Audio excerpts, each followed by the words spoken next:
Yep, it's been one of those long times, everybody. But greetings, it's Olive on here, and I'd like to welcome you to another motovlog. I guess it's a motovlog, it's just a short little talk I want to do. While I go on my early morning rides, about the DJI ACTION 2, what I like and what I dislike about it so far.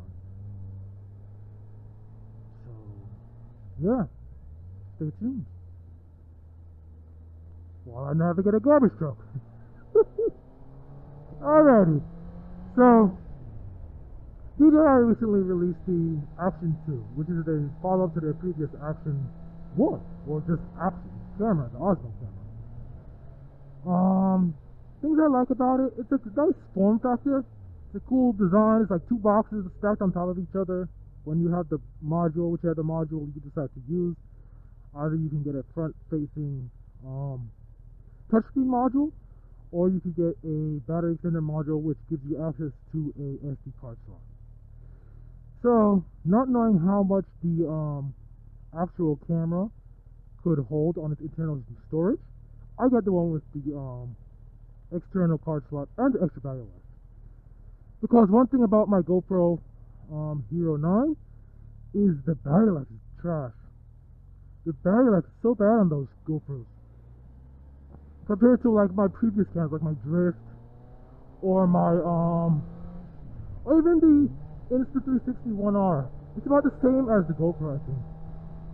But the Insta360 1R will actually hold a charge. The battery will actually hold a charge if it's dormant. The GoPro, it runs down like nothing. Like if I don't use it for like a couple days, I take it off the battery. There we go. Had a little shifting here, so I forgot stuff. Alright, let's get out of this. Yeah, the GoPro battery doesn't seem to want to hold a charge. Maybe I got a bad battery. But anyway, after like a few days, I'll turn the camera back on, and I notice the battery's going down maybe like about 4 or 5%, and I haven't even used it. So that's just discouraging for that. Whereas the Insta360 1R, that seems to hold its charge for a long time. So I'm actually going to get a better battery for the GoPro and see how it performs better. A newer battery. Alright, but just about the ACTION 2. So far I've noticed that the low light, as like I'm riding it now, is kind of grainy on the ACTION 2. Whereas on the GoPro Hero 9, it's not at all. It's pretty crystal clear, and even in low light like this. So that's a plus on GoPro side. Number two, things I like about the what I like about it would be the picture quality on the ACTION 2. When you have like perfect sunlight, it's amazing. It's crystal clear. I mean, it's DJI. They're known for making drones, consumer drones, and professional drones, like a giant drone that they use to film, like in Hollywood movies. So they have a good background in camera technology. They make great cameras. I'm not gonna lie now. I do have two DJI drones, so I kind of am familiar with their camera technology. So that's just one thing on the camera. It's a good camera. Another thing I like is it's pretty stable. It looks floaty sometimes when I turn my head, like I'm floating it all over the place. But I'm really not. Or who knows, maybe I should pick up the subtle wind. But it's just kind of floaty. The GoPro doesn't have that like floaty nature to it. That's a difference I've noticed. And more differences or things I can talk about this camera while I test out the microphone placement in my helmet. I don't know. It's pretty cool. It's pretty small. Everything snaps together with magnets. Pretty strong magnets. It's pretty awesome. It seems like it's gonna fly off, but then you like feel the magnet strength, and you're like, what the heck? This is really no joke. It's like super strong magnets. And yeah, that's a pretty cool thing about it. It's like a little tiny box magnetized together, stacked up in 3. So when you set it up, you have the clamp, which is what you would attach to your, your mounting buckle. Then you have the battery extender, or the front screen touchscreen, whichever you decide to choose. And then you have the camera itself. So the camera itself can be used without the battery extender and the front screen touchscreen. It's pretty small, which is pretty cool. You can like slip it anywhere. It even comes with this like this wear around your neck type necklace, which is pretty cool.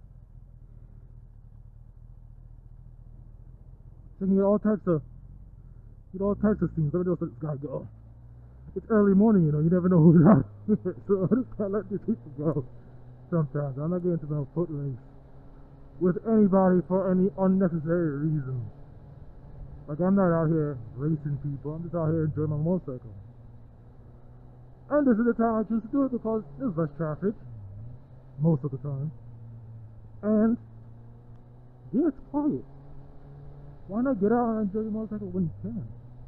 Before, you know, soon we'll have to all start going. Well, no, but not maybe not everybody, but soon I'll have to start going back to the office for my 9 to 5.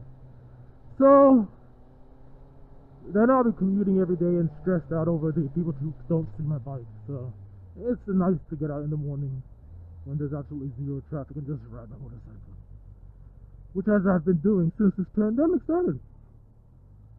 About 3 years now, as we move into the 3rd year of the pandemic.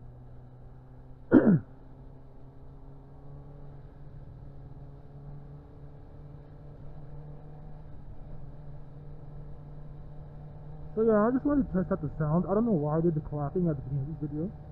I want to see how the sound comes out. So I want to line everything up in Resolve and see how it sounds when I... Oh no, let's slow down here. This is a big bump.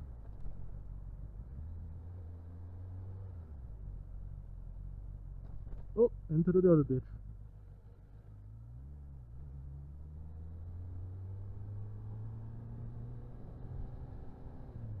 So yeah, so do I think it's worth it?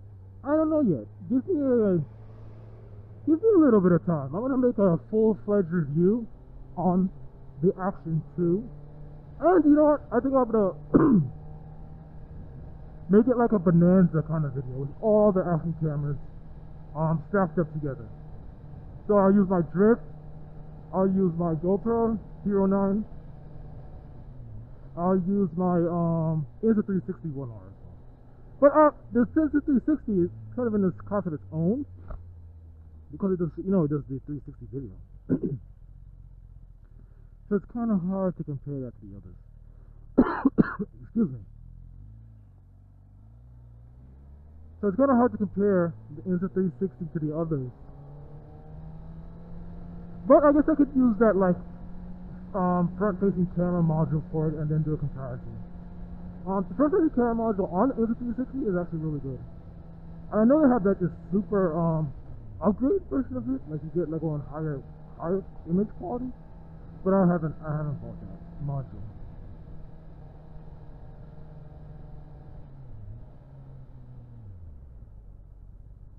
But I can tell you which two. Well, I mean, there's 3 actually I'm leaning towards when I think about in terms of quality, battery life, features, form factor. There's a few I'm gearing towards. Yeah, now some of you may have noticed that my camera mounting position has changed. I'm using one of these chin mounts. They're pretty cool. It's kind of the motovlog standard. You know, the motorcycle video standard is pretty much been adjudicated by the masters of YouTube to only use the chin mount camera or the front offset camera slightly. But I always had my camera on the top of my helmet because that was the best placement for me with the mounts that came with it. And plus, you know, you try and ask some people or watch some videos. Nobody shares their secrets about how they really capture things. Some people do, but not a lot of people do. And then sometimes you get wrong information.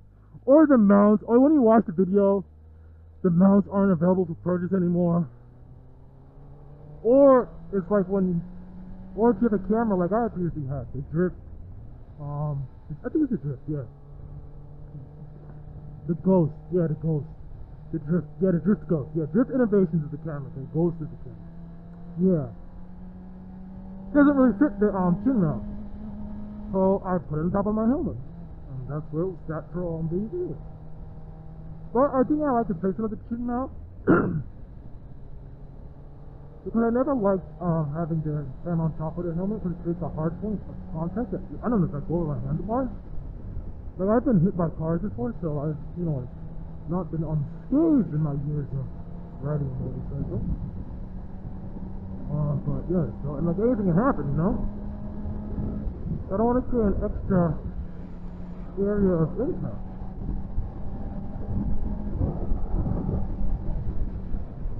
A lot of guys speeding up behind me, so I'm just gonna slow down a little bit.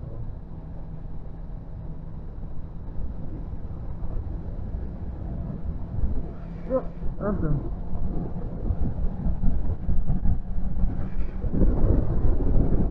Sometimes you just gotta let people go. That's one of my rules for survival out here. Let people go. It's not worth it. Don't get no road rage. And they're speeding up on you, let them go. Move over if you can, safely, and let them go. It's just not worth it, man. Get involved in some bullshit when you're just trying to enjoy your motorcycle.